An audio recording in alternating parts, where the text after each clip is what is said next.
I was praying for us this morning, and I'm excited to share because I know the Lord is going to use it for the 1 or the 99. That's good. That's good.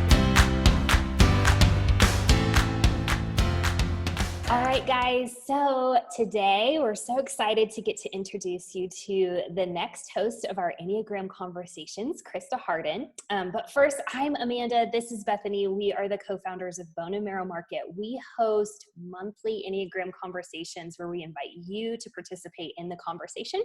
So in August, we are hosting a conversation on the Enneagram and marriage, and we're so excited to have Krista Harden, who is a relationship coach and a podcaster. If you guys haven't tuned into the Enneagram and Marriage podcast, you should. We'll let her tell you a little bit more about that. But for now, we'd love to just, Krista, get to meet you, get to know you. So why don't you just tell us a little bit about yourself? Okay, so I am Krista Harden, as you know, and I am so thankful that I get to coach couples. I have been doing this since I was a little girl, unofficially, and then I moved into the professional world about 2 decades ago. So I've been doing this for quite a while, and I think one of the most satisfying things about moving up in that space is I've been able to see research and trends, and I have so many fun marriage and Enneagram tools for you guys. Oh, I love that. I am so excited. I can't wait for this conversation. We've been talking about it a lot. I'm not even married and I'm excited for this conversation. So Yay! I'm so happy to hear that. People, and I'm like, I feel like even if you're not married, like come to this. I feel like this is such great. It's going to be about relationships. I think that so many people can benefit from it. But without getting into like the depth of what you're going to be talking about, because I could do that right now and we could have a 3-hour YouTube snippet that we talk about. We really just want to get to know a little bit about who you are. So tell us just a little snippet of your Enneagram origin story. How did you get connected to the Enneagram, and then maybe how you paired that with the work you're doing now? Oh, that's a great question. So I heard about the Enneagram through Michael Hyatt initially when he's a life coach, and I follow him, and I was really curious about it. And then I took the test and found out I was a 7. Didn't think too much of it because I had done a lot of assessment training over the years as a psychologist before I was a coach. And I had never heard of this test. So one time my friend and I, who's a therapist in Chicago, she and I were sitting and just visiting, and she said, this is a test you don't want to let go of. And of course I had taken it, but not really looked too hard at it. And she's a 4 and just a really person of depth. And she said, it's been so transformational for my marriage. Well, since I've been doing all that marriage work, I realized I've got to give it another look. And I haven't looked away since. And as a 7, that's saying a lot because it's been several years since then. But even more transformational than that is just that, not just as a therapist or a coach now, but as a spouse and a mother. Oh my goodness, Enneagram has transformed our family in new ways. So if I can share it with you guys, that is my joy. I love that. I love that. Look, I was going to show you. I have Michael Hyatt's full focus planner. Oh my gosh. Yeah, but okay, anyone. I am an Enneagram 3. Michael Hyatt is amazing. Is a 3. He is a 3. That's probably why I connect to him, but I love that planner. So you mentioned that. I was like, Yes, I have his planner as well. It's such a gift. It is seriously cool that you have that, Bethany. I love that. So he pointed me out to Enneagram. Yeah, that's amazing. Amazing. Okay, so this is kind of this isn't more about getting to know you, but what did a typical day in the life of Krista look like before COVID? You can answer COVID too, but that's a great question. It's similar because actually before COVID and after COVID are so similar for me. As somebody who does a lot of Zoom coaching and somebody who is a mom of homeschoolers and a wife, it's really funny, but how I felt like was when everything happened and people started to say, we're all on Zoom now and we're all homeschooling. I was like, I'm already doing that. Like, stop making fun of my life. And so it was really funny. And I felt so under the microscope. And I try to hide out in my 5 zone a lot. So I really felt under the microscope, but it was really fun. And so many people wanted to hear how that goes. And so I did some blogs about that. And I have some really good friends starting that journey. And I'm taking my team of therapists who I'd been working with for a few years to try to help them to be encouraged to go online, it's been my privilege and joy to walk that out with them. And even this past week, I was able to share with them that they can even do EMDR online now. So it's transforming my work in a beautiful way to be here. And as much as it's hard because my husband is medical and we've been walking through the journey of quarantining and just really trying to honor his position, it's been beautiful to find God even in these dark times. That's good. Wow, that's amazing. So Krista, grateful. And I don't know, I like to know this stuff about people, but you are coming to us from what state? I'm from Florida. So Hey, yeah, so we're really fun. having a lot of activity here. Yeah, for sure.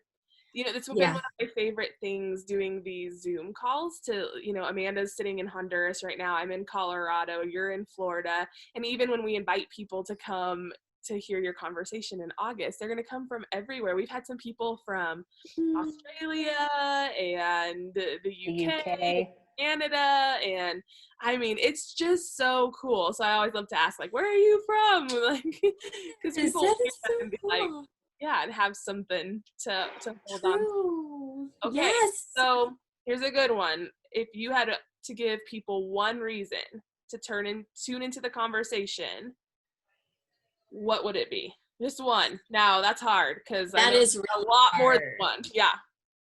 If you want to get deeper and closer in your marriage relationship, tune in, because that's exactly where we're going to be going. Is we're going to go deep into marriage stuff and you're going to come out different. So it's going to be a beautiful time and I don't want you to miss it. I love that. Amanda, you know, has been married for a year. I think she might have something almost a year. By the time we do this conversation, it'll be like days from your year anniversary. Yeah, it's a 1 month away. 1 month away. I've been married for 11 months. Congratulations. Thank you. Thank you. So someone that's been married a year, someone that's not married, I'm like, okay, this is exciting. What about if you've been married for 25 years? Do you think that when they say, like you say, we're going to go deep, do you think someone that's been married that long will be able to connect with something? Yes. If you've been married 1 year, 25 years, if you're not married yet, this conversation is an Enneagram essential. So I have been working very hard on just helping everybody that I really work with, and they've been helping me too, because we're doing research together all the time and just using these tools I'm going to share with you to brighten their day and brighten their lives. So that's really what I want to do for your marriage. Is I know it gets dark and hopeless sometimes. I know it gets just monotonous, and we're going to brighten it up and we're going to bring light to it. So it's going to be important that you bring a pen or a pencil and just come ready to learn. And I want to learn from you too. I think it's going to be really beautiful for me to hear what you have to say about the things I'm teaching, because we'll learn even more together. That's good. I want to know, what about if you know your Enneagram type, but your spouse doesn't know their Enneagram type? Then what? Yes. Really good place to tune in the sense of, like, there's a lot of hints we can give as to how you can look at your spouse's Enneagram type, even if you don't know it. But it's also really important that you honor their journey and that you don't beat them over the head with the Enneagram, and that you remember, if they tell you to stop using the word, that you can refrain from it and think about them from a type positioning perhaps, but not put that on them verbally. That's good. I think I talk about the Enneagram a lot with my spouse, because this is what I do all day long. And he's like, okay, okay, okay. And I told him the other day, I'm like, I really need you to kind of just like figure out your type. He's like, why? You're going to do that for me. It's like, I don't think that's how that works. Oh my God. You're doing it wrong.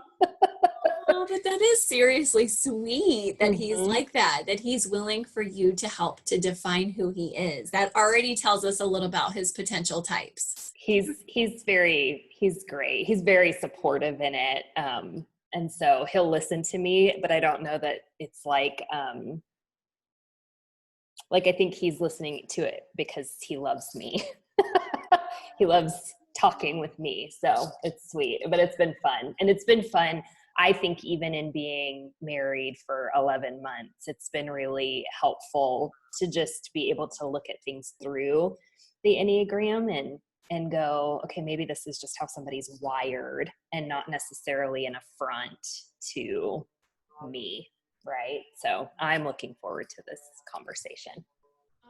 I'm so glad. I'm so encouraged to see all the young people and the newlyweds getting involved in learning in this test, because I know that they're going to have better lives because of it. I truly know that you're not just saying, what's my type? You're looking deeper already. I know we're going to be going even deeper on our talk, but you guys are already taking that first step of looking with the microscope to say, what's really going on under the surface of your marriage?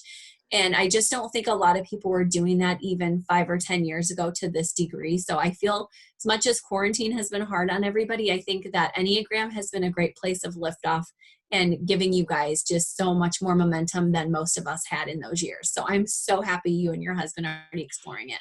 And then Bethany, you're like, I'm going to be. I'm preparing. Yes, that's awesome. It's lovely. Well, Krista, we're so excited to get to chat with you in August. And for those of you who are hoping to tune in, we would love to just invite you to come. You can get on boneandmarrow.market /events to register for the session that works for you. We have August 20th at 7 p.m. and August 21st at 1 p.m. Same session both times. It's about an hour long. And we would just love to invite you to join us, and bring your spouse, bring a friend, tag a friend, because, we find that transformation happens best in community. And so we're doing these conversations because the Enneagram has been so powerful. It's been a powerful tool that we've just been able to use, especially as we are able to gather together and discuss it further. So Enneagram Conversations coming this August. We look forward to seeing you guys there.